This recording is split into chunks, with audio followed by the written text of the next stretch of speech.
Booktube, Chelsea the Reading Outlaw, here to do my super big October wrap up for you guys. First of all, welcome back. Thanks for returning. If it's your first time, it's good to see you. Welcome to my channel. October was an amazing month for me. I read 13 books in the month of October. They weren't all very long, but I read them all, most of them with my ears. So a lot of them were on audio, but there were a couple physical books and a couple of ebooks in there.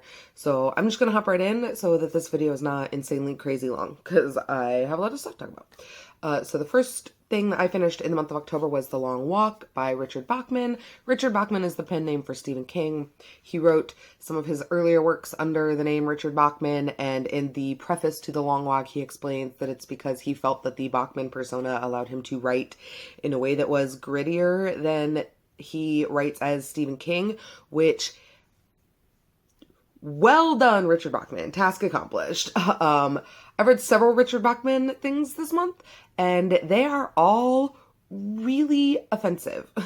There's a lot of bigotry, there's a lot of swearing, there's a lot of homophobia and misogyny. Anyway, The Long Walk is about a reality show competition where essentially you sign up and a select number are picked, and then you walk until you die. And if you're the last person walking, then the government will give you literally whatever you want. Whatever it is that you ask for, land, house, money, whatever, they will give it to you. All you have to do is beat, I think it's 100 other kids who are all walking till they die. So it's a little bleak. It's definitely a little scary. It definitely does that thing that Stephen King does really well, where it looks at the horror and the horrible side of people, which is where a lot of that kind of uncomfortable misogyny and homophobia and that kind of thing comes from, especially in this book. So it's definitely there, but it plays into the larger services of plot and theme, I think, in a way that makes it really interesting. The second thing I read was actually a reread. This is The History Boys by Alan Bennett. This is a play. I listened to it on audio, and it was done as like a full BBC cast production. So all of the original actors returned, except for the actor that plays Erwin, the young new teacher for these boys.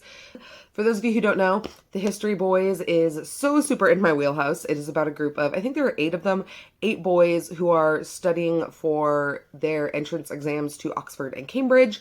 And so they are being taught at a higher level of education and their expectations are raised.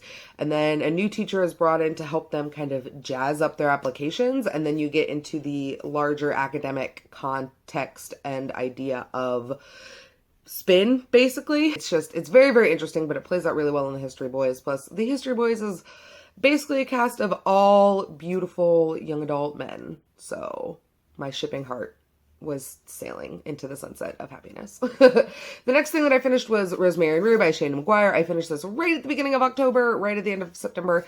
This is an urban fantasy about the world of the Fae and the way it interacts with the human world. It is way more fantasy than it is urban fantasy, which is what I really appreciate, because usually I'm not a big urban fantasy fan. It also gets really deep into the nitty-gritty of kind of the political machinations of the different fairy courts and the different types of fairies and how they all interact with each other.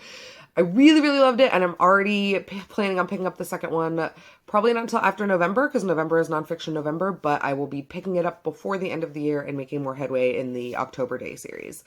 After that came To Say Nothing of the Dog by Connie Willis. This I listened to half on audiobook, and then read half on ebook.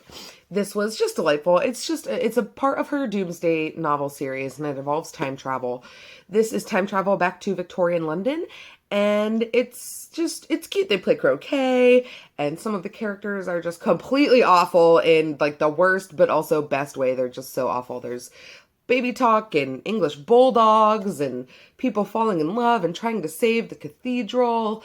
It was just so good, and I had no idea what I was getting when I went into it, so I had no expectations, and it was just so delightful. It was a delightful romp, and I'm really, really glad that I was recommended it. I was recommended it by Kay Taylor Ray. I will link her Twitter down below. She's a marvelous human being, so go check her out, and obviously I believe she has wonderful taste in books.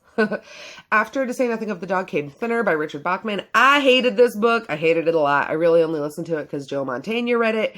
Basically what happens is a fat man hits a gypsy woman with his car and kills her, so the gypsy woman's husband puts a curse on her.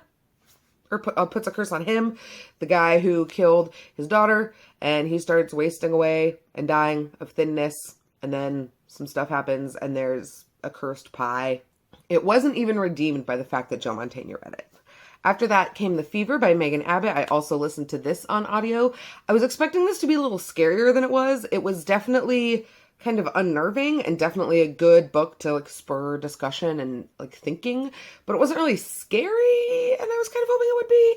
Basically, there's this town and a couple of young teenage girls have seizures kind of out of nowhere, and nobody really knows why or where the seizures come from. So there's this idea that maybe it's the result of the HPV vaccine, which at the time this book was published had just kind of come out and hit the world, and the news was talking about it, and girls everywhere were getting it. I got the HPV shot, but nobody really knew anything about it. So there's this kind of hysteria in the town that maybe it's because of the HPV vaccine.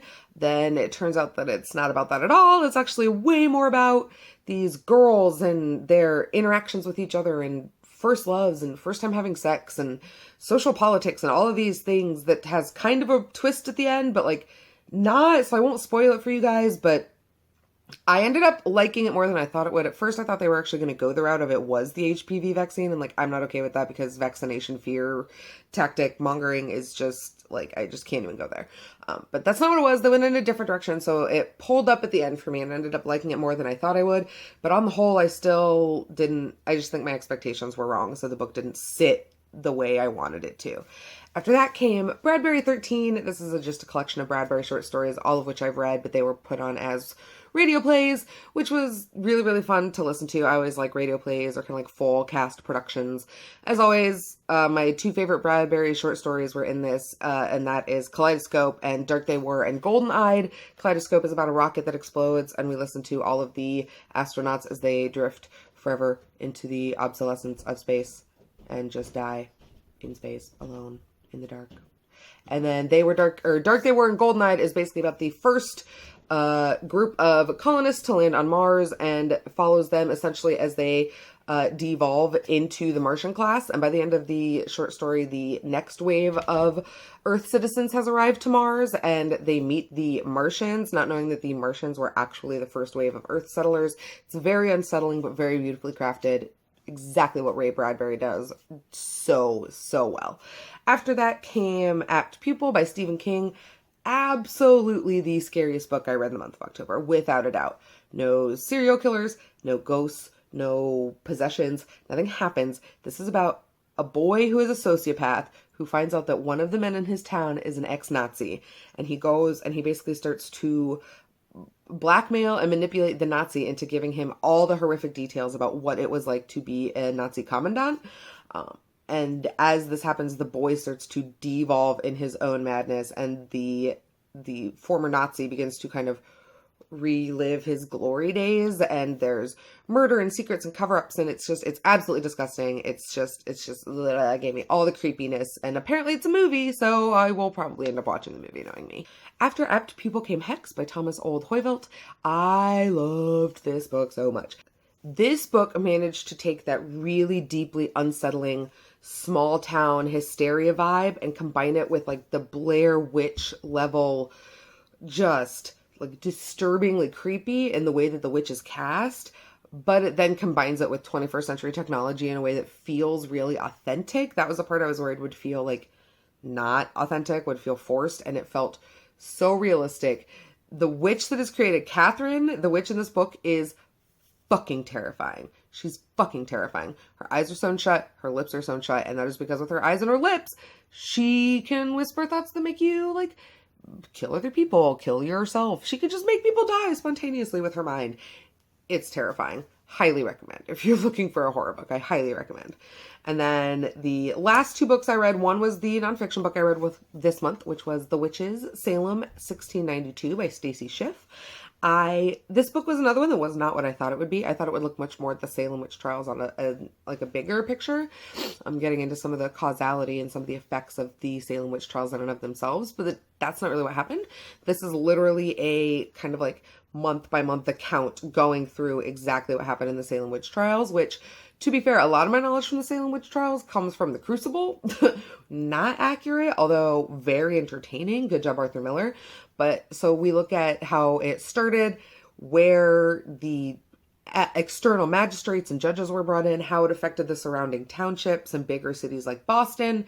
And it's just really, really fascinating because it's the daily minutia that indicates how in a society that's mostly dark, very stressful for women, and already predisposed to religious suspicion and zealotry, can then turn into something like the Salem witch trials.